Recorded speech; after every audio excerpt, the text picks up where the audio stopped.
여러분, 축하하러 가서 하는 연설 하나가요, 순식간에 분위기를 완전히 망치고 심지어 그 사람의 리더 자질까지 의심하게 만들 수 있을까요? 네, 그런 일이 실제로 있었습니다. 오늘 바로 그 논란의 중심에 섰던 한 정치인의 발언, 그 시작부터 끝까지 한번 샅샅이 훑어보겠습니다. 자, 바로 이겁니다. 이 한마디, 모든 논란의 시작이었죠. 거창군에 의해 이재훈 의장이 뱉은 이 말이 그 화기애애하던 행사장을 정말 순식간에 싸늘하게 만들었습니다. 아니, 그냥 축사 한 번 한 건데 어떻게 이게 정치적인 문제로까지 번질 수 있었을까요? 이게 바로 오늘 우리가 파헤쳐볼 핵심 질문입니다. 도대체 그날 무슨 일이 있었던 건지, 그리고 이 일이 왜 그렇게 중요한지, 그 여파는 또 어땠는지 지금부터 하나씩 짚어보겠습니다. 자, 그럼 본격적으로 시작하기 전에 이 의리장 반론이 왜 그렇게 큰 파장을 일으켰는지 제대로 이해하려면요, 먼저 그날 행사가 도대체 어떤 자리였는지부터 알아야 합니다. 이게 그냥 평범한 행사가 아니었거든요. 보세요. 150명 이상입니다. 이게 그냥 동네 잔치가 아니었다는 거죠. 12월 4일에 열린 신달자 문학관 개관식이었는데요. 여기에 무려 150명이 넘는, 그것도 아주 중요한 분들이 참석한 정말 큰 행사였습니다. 참석자 명단을 보면 입이 떡 벌어질 정도예요. 뭐랄까, 한국 문학계에 어벤져스가 총출동했다고 할까요?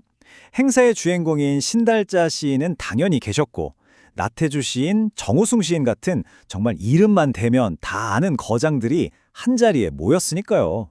이러니 이 행사가 전국적으로 얼마나 큰 관심을 받았겠어요. 자, 이렇게 화려하고 좋은 분위기 속에서 시작된 행사였는데 이제부터가 진짜 문제입니다. 바로 그 문제의 축사. 이 축사 하나 때문에 이 모든 분위기가 어떻게 한순간에 얼어붙었는지 한번 들여다보겠습니다. 그 자리에 있었던 사람들 말에 따르면요, 의장이 원고도 없이 연단에 올라섰대요.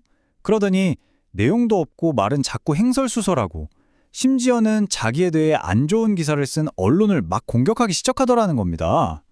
축사하러 와서 자기 개인적인 불만을 늘어놓은 거죠. 정말 비전문적이었다는 평가가 많았습니다.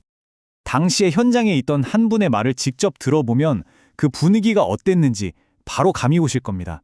이분이 이렇게 말했어요. 도대체 무슨 말을 하려는 건지 이해를 못하겠다. 의장의 수준이 너무 조잡해서 실망스러웠다.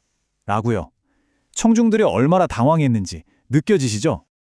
자, 이 지점에서 아주 근본적인 문제가 드러납니다. 군의회 의장이라는 자리는 뭐 하는 자리죠? 그렇죠.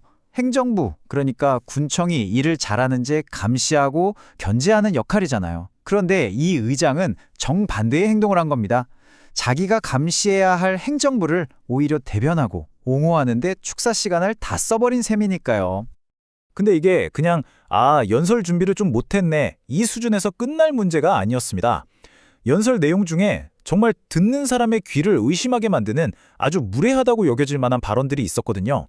바로 이 발언들 때문에 비판이 걷잡을 수 없이 커지게 됩니다. 논란의 핵심, 그 한가운데에 바로 이 말이 있습니다. 내 방으로 불렀다.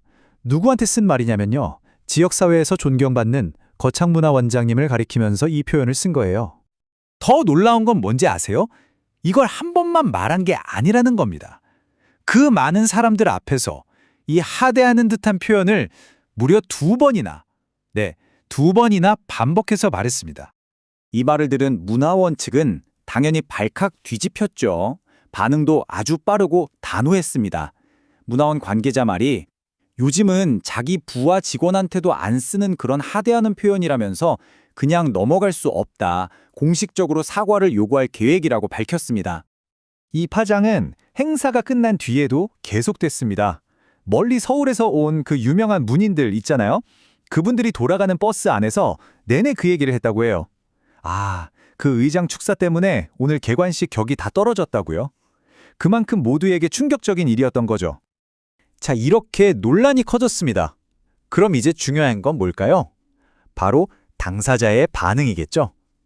이재훈 의장은 이 빗발치는 비판에 과연 어떻게 대응했을까요? 이 시간 순서를 한번 보세요. 의장이 어떻게 행동했는지 명확하게 보입니다. 4일에 문제가 터졌죠. 그리고 8일에 한 기자가 해명을 듣고 싶어서 전화도 하고 문자도 남겼습니다. 하지만 아무런 답변이 없었어요. 그렇게 기사가 나간 13일까지 그는 계속 침묵했습니다. 해명을 요청한 뒤로 기사가 나갈 때까지 꼬박 6일입니다. 6일 동안이나 아무런 설명도 사과도 없었던 거죠. 사람들의 궁금증과 비판은 점점 더 커져만 갔고요. 결국 이야기는 여기까지 오게 됩니다. 어쩌면 이건 거창군이라는 한 작은 지역에서 벌어진 해프닝일 수도 있습니다. 하지만 생각해보면 이건 우리 모두에게 굉장히 중요한 질문을 던지고 있어요. 우리가 뽑은 공직자가 마땅히 져야 할 책임을 회피할 때 우리는 그 리더의 자질에 대해 어떤 질문을 던져야 할까요?